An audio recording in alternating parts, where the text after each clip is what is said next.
Parliament house में आपने देखा होगा कि अजीब सी बात है,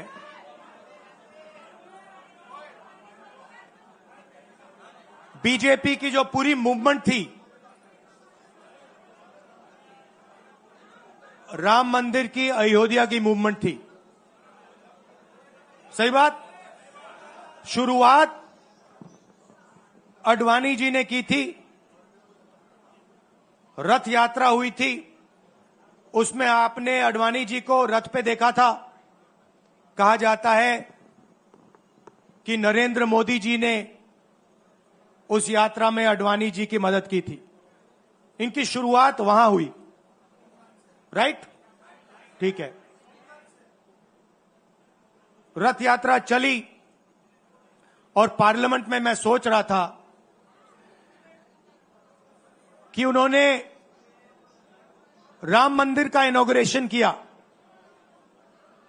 और राम मंदिर के इनॉग्रेशन में अदानी जी दिख गए, अंबानी जी दिख गए, मगर गरीब व्यक्ति वहां कोई नहीं दिखा। आपने देखा होगा, टीवी पे देखा आपने। अब उसका नतीजा बताता हूं। पार्लियामेंट में मैं यहां बैठता हूं, यहां पे अयोध्या के एमपी बैठते हैं। देखा आपने उनका चेहरा, इंडिया गठबंधन के हैं, है ना। मैंने उनसे पूछा कि भैया आप मुझे एक बात समझाओ, ये बीजेपी ने अपनी पूरी पॉलिटिक्स अयोध्या की पॉलिटिक्स थी। चुनाव के पहले इन्होंने राम मंदिर का इनॉग्रेशन किया, राम भगवान को पॉलिटिसाइज करने की कोशिश की, मीडिया में फैला दिया। मैंने उनसे पूछा भैया एक बात बताओ, यह हुआ क्या कि उन्होंने राम मंदिर का इनॉग्रेशन किया और इंडिया गठबंधन अयोध्या में चुनाव जीत गया, यह हुआ क्या? और मुझे जवाब उन्होंने दिया, मैं ये जवाब आपको देना चाहता हूं। उन्होंने कहा राहुल जी, मुझे पता लग गया था, तकरीबन 6 महीने पहले मुझे पता लग गया था कि मैं अयोध्या से लड़ूंगा, और जिस दिन मुझे पता लगा उस दिन मुझे यह भी मालूम था कि मैं सिर्फ लड़ूंगा नहीं, इंडिया गठबंधन अयोध्या से जीतने जा रहा है। मैंने कहा कि आपको कैसे मालूम? पूरी देश में, मीडिया में, सब जगह राम मंदिर का इनॉग्रेशन हुआ, तो आपको कैसे मालूम? उन्होंने कहा कि राहुल जी, जब मैं अयोध्या में लोगों से बात करता था तो मुझे अयोध्या के लोग सिर्फ 2-3 चीजें कहते थे। पहली बात कहते थे कि अयोध्या में मंदिर बनाने के लिए, क्लीन अप करने के लिए बहुत सारे लोगों से जमीन ली गई, बहुत सारे लोगों की दुकानें, घर तोड़े गए, और आज तक जिन लोगों के घर छीने गए, तोड़े गए, दुकानें तोड़ी गई, आज तक उनको नरेंद्र मोदी जी ने कॉम्पनसेशन नहीं दिया। पहली बात। जहां भी वो जाता था लोग उनसे कहते थे हमारी जमीन छीनी गई, सरकार ने हमें मुआवजा नहीं दिया। दूसरी बात, अयोध्या का इंटरनेशनल एयरपोर्ट बना, बड़ा एयरपोर्ट, जमीन किसकी गई? अयोध्या के किसानों की जमीन गई। आज तक उनको सही मुआवजा नहीं मिला। और तीसरी बात इन्होंने बताई मुझे, तीसरी बात, राहुल जी, अयोध्या की जनता को बहुत गुस्सा आया जब उन्होंने देखा कि राम मंदिर के इनॉग्रेशन में अयोध्या का एक भी व्यक्ति नहीं था। यह कारण थे। मगर मैं आपको यह कहानी क्यों बता रहा हूं?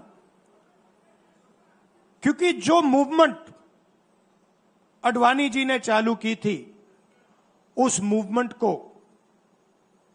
जिसका सेंटर अयोध्या था, उस मूवमेंट को इंडिया गठबंधन ने अयोध्या में हरा दिया है। बहुत बड़ी बात कह रहा हूं। मतलब इनका पूरा जो सेंटर था, वहां पे हमने, आप जैसे कार्यकर्ताओं ने, कांग्रेस पार्टी के कार्यकर्ताओं ने, और आप जाके पूछिए वहां पे समाजवादी पार्टी के किसी भी नेता से पूछ लीजिए, और वो आपको बताएगा कि कांग्रेस पार्टी का कार्यकर्ता बब्बर शेर जैसे हमारे साथ खड़ा हो गया था, 1 इंच पीछे नहीं हटा। तो अयोध्या में कांग्रेस पार्टी ने, इंडिया गठबंधन ने इनको हराया है। तो अगला स्टेप क्या है? अब इन्होंने क्या किया? अच्छा, अंदर की बात बताता हूं। अब यहां आया हूं, परिवार से बात हो रही, तो अंदर की इनसाइड ट्रैक बता देता हूं।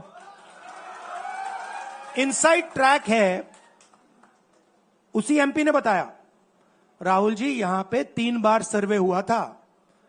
नरेंद्र मोदी जी वाराणसी से नहीं लड़ना चाहते थे, नरेंद्र मोदी जी अयोध्या से लड़ना चाहते थे। उनके सर्वेयर आए, 3 बार आए, नरेंद्र मोदी जी आए, और सर्वेयर ने उनको कह दिया, नरेंद्र मोदी जी अगर आप अयोध्या से लड़ेंगे, आप अयोध्या में हारेंगे।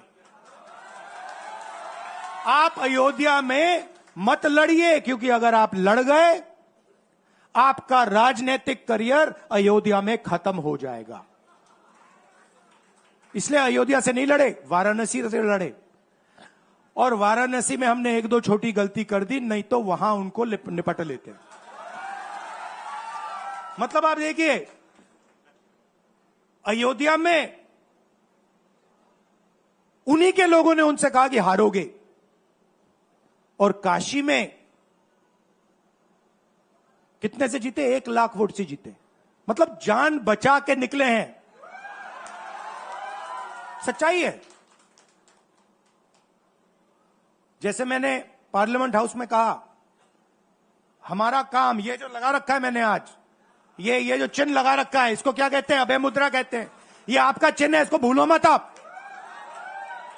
आप आज वापस जाओगे, अलग अलग धर्म के लोग हो आप, हर धर्म में यह चिन्ह आपको दिखाई देगा। गुरु नानक जी की फोटो देखिए, महावीर की देखिए, बुद्धा की देखिए।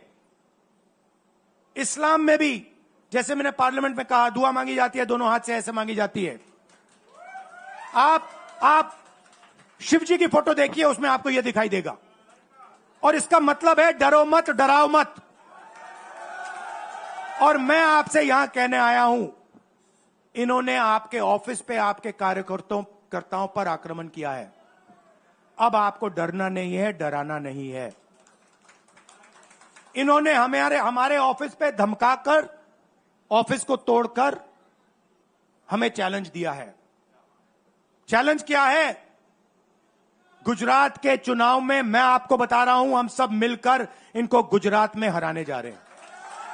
जो हमने कहा, और लिख के ले लो, कांग्रेस पार्टी की जो आत्मा है वो गुजरात के चुनाव में लड़ेगी, और नरेंद्र मोदी और बीजेपी को गुजरात में, जैसे हमने अयोध्या में हराया है, वैसे ही हम गुजरात में इनको हराने जा रहे हैं। कौन हराएगा? हमारे लीडर हराएंगे, हमारे बब्बर शेर टाइगर हराएंगे। आप देख रहे हो, मैं बता रहा हूं आपको, देखो 50% आप में से लोग, 50% आप क्या सोच सकते थे? मैं आपको पूछता हूं, आप क्या सोच सकते थे? चुनाव से पहले आप सोच सकते थे कि अयोध्या में बीजेपी हारेगी? ना। आप सोच सकते थे कि नरेंद्र मोदी से जान बचा के निकलेगा? मतलब मार्जिन ऐसे तुक्के से निकलेगा, सोच सकते थे? मैं आपको बता रहा हूं, जैसे ये अयोध्या में हारे वैसे यहां पे हारने जा रहे हैं। आपको सिर्फ एक काम करना है, एक काम करना है आपको सिर्फ गुजरात की जनता को सिर्फ एक बात बोलनी है, आपको डरना नहीं है। बिना डरे अगर आप बीजेपी से लड़ गए, चाहे आप किसान हो, मजदूर हो, छोटे व्यापारी हो, अगर गुजरात की जनता बिना डरे लड़ गई, बीजेपी सामने नहीं खड़ी हो पाएगी। दूसरा उदाहरण देता हूं, आप कांग्रेस पार्टी को जानते हो? हमारी पार्टी में कोई डरता है? कैसे मालूम?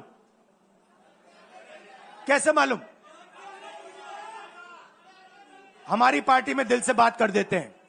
बड़ा सा बड़ा हो, राहुल गांधी हो, हमारे पार्टी के लोग कहते हैं राहुल गांधी, मुझसे कहते हैं, मेरे कमरे में आके कहते हैं, राहुल जी ये जो आपने किया हमें अच्छा नहीं लगा।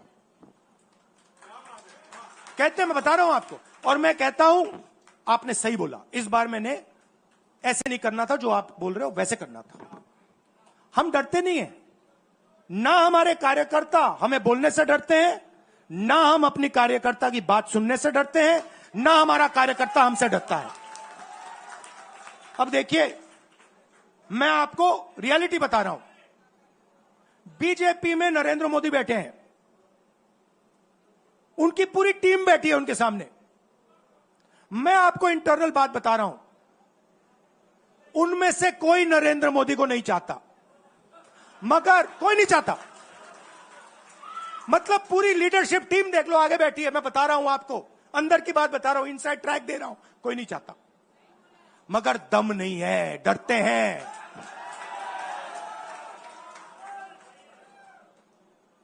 अगर नरेंद्र मोदी जैसा लीडर कांग्रेस पार्टी में होता, पूरी कांग्रेस पार्टी खड़े हो जाती, कहती है नहीं हम डरते नहीं है, हटो यहां से।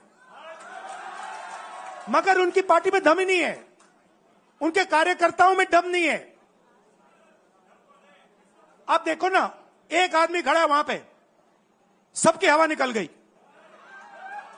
मतलब कार्यकर्ताओं की हवा निकल गई, आरएसएस की हवा निकल गई, सारे लीडर्स की हवा निकल गई। सच बोल रहा हूं ना। और हमारे मतलब छोटा कार्यकर्ता होता है, टाइगर होता है, आता है कांग्रेस प्रेसिडेंट के सामने, आता है राहुल गांधी के सामने, आता है, कहता है भैया मेरे दिल में ये बात है, आपको ना लगे मैं तो बोल रहा हूं। तो ये है कांग्रेस पार्टी। अंग्रेजों के साथ ये खड़े हो गए थे सारे के सारे आरएसएस वाले। हम लड़े थे, हमने कहा, देश से हमने कहा था डरो मत, डराओ मत, हमने कहा था। बीजेपी के लोगों ने हाथ जोड़ के कहा था भैया डर गए हम, जो करना है कर लो। तो आप अपनी हिस्ट्री समझो, जो डर की भावना होती है ना, वो आप में नहीं है, उनमें है। और इसी के कारण मैं आपको बता रहा हूं, कांग्रेस पार्टी गुजरात में जीतेगी और गुजरात से ही नई कांग्रेस पार्टी बनेगी। क्योंकि कांग्रेस पार्टी, मैं गहरी बात बोल रहा हूं, मैं ऐसी आलतू फालतू बात नहीं करता हूं। देखिए, कांग्रेस पार्टी बनी कहां थी? मतलब हमारे जो सबसे बड़े नेता थे, जिन्होंने रास्ता दिखाया था। आप क्या सोचते हो, जब यहां अंग्रेज राज करते थे, क्या डर नहीं था? गुजरात के व्यक्ति ने कहा था, महात्मा गांधी ने देश को कहा कि देखो, डरो मत, डराओ मत। और आग गुजरात से शुरू हुई थी।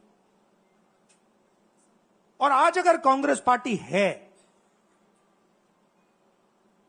तो वो पार्टी, वो भावना, वो सोच गुजरात से शुरू हुई थी। इसीलिए जब इन्होंने हमारा ऑफिस तोड़ा, मैंने सोचा भैया मौका मिल गया। अब हम इनको सबक सिखाएंगे। जैसे इन्होंने हमारा ऑफिस तोड़ा, वैसे ही हम उनकी सरकार को तोड़ने जा रहे हैं। अच्छा, अब मैंने दरोमत की बात करी, मगर एक शिकायत भी है। एक शिकायत भी है। यह भी नहीं है कि कांग्रेस पार्टी गुजरात में कमियां नहीं है, ये कहना पड़ेगा, कहना पड़ेगा। कमी क्या है? एक कार्यकर्ता ने मुझे बहुत अच्छी तरह बताया, कांग्रेस पार्टी के कार्यकर्ता ने, राहुल जी, कहता है मुझे, राहुल जी, ये कांग्रेस पार्टी में एक मुश्किल है, दो तरीके के घोड़े होते हैं, एक रेस का घोड़ा होता है, दूसरा शादी का घोड़ा होता है। ये आप कभी कभी कांग्रेस पार्टी क्या करती है, रेस के घोड़े को शादी में भेज देती है और शादी के घोड़े को रेस में लगा देती है। तो उसने कहा ये आप बंद करा दीजिए, रेस के घोड़े को आप रेस दौड़ाइए और शादी के घोड़े को आप शादी में भेजिए। तो ये हमें गुजरात में करना है। जो रेस का घोड़ा है, जो तैयार है, दौड़ने के लिए तैयार है, उसको रेस में लगाना चाहिए। और जो हमारे शादी के घोड़े हैं, जो हैं, वो हैं, उनको हमें शादी में, बारात में नचा देना चाहिए। तो अब मेरा कहना है कि यह काम सीरियसली करना है। हम पिछले चुनाव में, आप भी जानते हो, मैं भी जानता हूं कि हम बीजेपी से पिछले चुनाव में नहीं लड़े थे, ठीक से नहीं लड़े थे। उससे पहले चुनाव में 2017 में हम 3 महीने कह लो, 4 महीने कह लो, 4 महीने 3 महीने हम लड़े और नतीजा आपने देखा।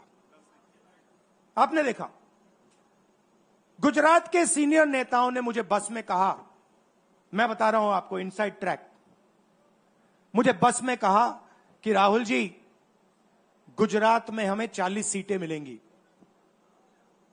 मैंने उनसे कहा 40 नहीं, हम चुनाव जीतने जा रहे हैं। और 16 सीट से हम चुनाव हारे। अब 3 साल है, 3 महीने में हम फिनिश लाइन तक पहुंच गए थे। 3 साल में हम फिनिश लाइन को मतलब उधर पीछे छोड़ के निकल जाएंगे। मैं आपको यहां कह रहा हूं कि आप लोग गुजरात में कितने साल बाद, 30 साल हो गए, 30 साल हो गए। मैं आपको बता रहा हूं, मानो ना मानो, आप में से 50% अभी मान रहे हैं और 50% कह रहे नहीं भैया नहीं होगा। जो 50% मान रहे हैं, मैं आपसे बात कर रहा हूं, जो 50% मान रहे हैं, मैं आपसे बात कर रहा हूं, आप लड़ जाओ और ये बाकी 50% बैठे हैं, उनकी माइंड बदल दो, नैया पार हो जाएगी, सरकार बन जाएगी।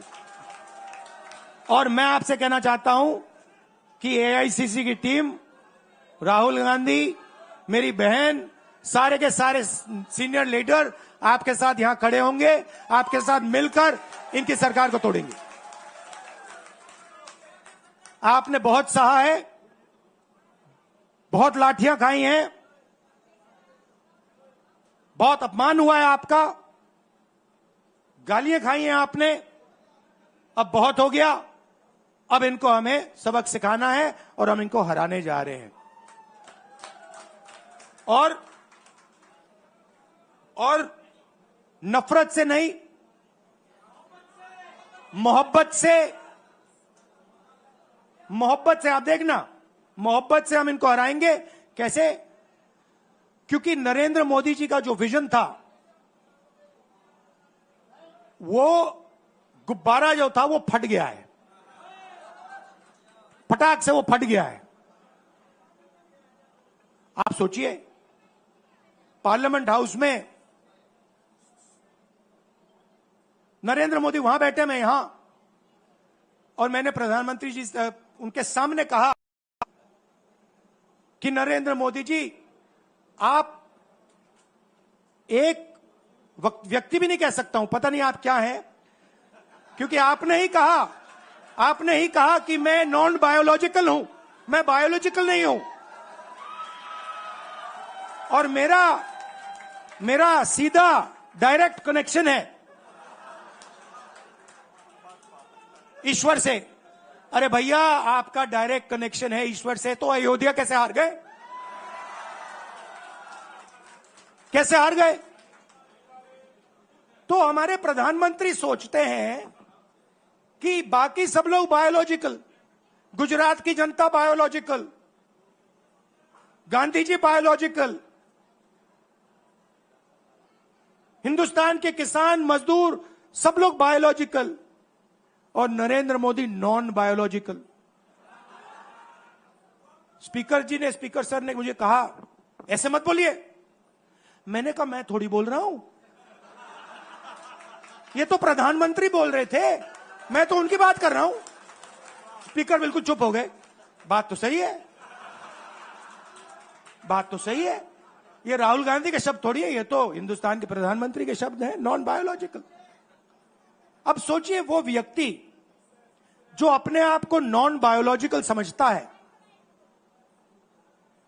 और देश की जनता को बायोलॉजिकल समझता है, कि मतलब मैं यहां और बाकी जनता वहां, वो गुजरात को विजन कैसे दे सकता है? जो किसानों का दर्द नहीं समझ सकता, मजदूरों का दर्द नहीं समझ सकता, डायमंड इंडस्ट्री में जो काम करते हैं उनका दर्द नहीं समझ सकता, नॉन बायोलॉजिकल व्यक्ति वो गुजरात को कैसे रास्ता दिखा सकता है? नहीं दिखा सकता। तो अब आपका काम है गुजरात को विजन देना, गुजरात के युवाओं को, किसानों को, मजदूरों को, माताओं बहनों को विजन देना कि भैया हम आपके लिए ये करने जा रहे हैं। आपने हमारा मैनिफेस्टो देखा? हिला के रख दिया था बीजेपी को, आपने देखा? वैसा मैनिफेस्टो बनाना है गुजरात के लिए।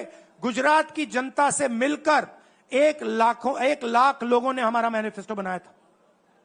वैसे ही हम गुजरात में लाखों लोगों से पूछकर अपना मैनिफेस्टो बनाएंगे, गुजरात को विजन देंगे, और फिर चुनाव पूरा दम लगा के लड़ेंगे, और यहां इनकी जो सरकार है उसको तोड़ के हटप्परे कर देंगे। आप सबका दिल से धन्यवाद। आखिरी बात मैं कहना चाहता हूं, यहां जगन्नाथ यात्रा हो रही है, आप सबको, और जो यात्रा में भाग लेंगे, आप सबको शुभकामनाएं देना चाहता हूं, और दिल से प्यार देना चाहता हूं। आप सबका दिल से धन्यवाद। नमस्कार, जय हिंद। अब है मुद्रा, डरो मत, डराओ मत।